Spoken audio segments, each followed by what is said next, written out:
how do I approach building partnerships and collaborations in my business? I mean, you're looking for two things.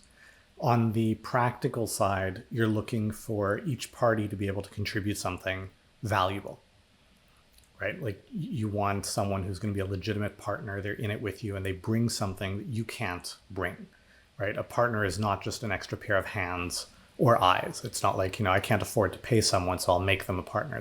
That's a really silly thing that some entrepreneurs do. So what are they bringing that I don't have? That's the practical thing. But the intangible thing, and that's really more important, is do I trust and respect their character? Because the thing is, there's a lot to figure out going into a partnership, and you want to do your due diligence, make sure you're aligned, etc.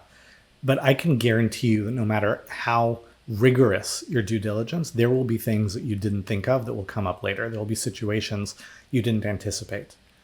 And so, do your due diligence, think through, what might happen, think about your contingencies. But the most important thing you need to figure out in that due diligence, should we work together, is this someone that I want to figure out hard things with, that I trust them to be able to do that? Very much like a marriage in that sense.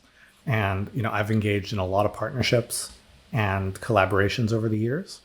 And I can't say that any of them have gone exactly the way I anticipated. But they've mostly been great because I've had great people on the other side of the table and we could collaborate to figure things out.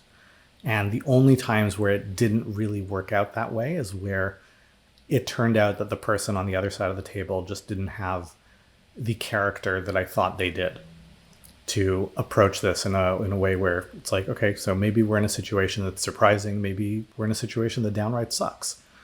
But we're both in it with good intent to figure it out together. And when you can't count on someone's good intent, everything else falls apart. And it doesn't really matter how much due diligence and how much planning and how many legal agreements, et cetera, you have, it's still going to be a mess.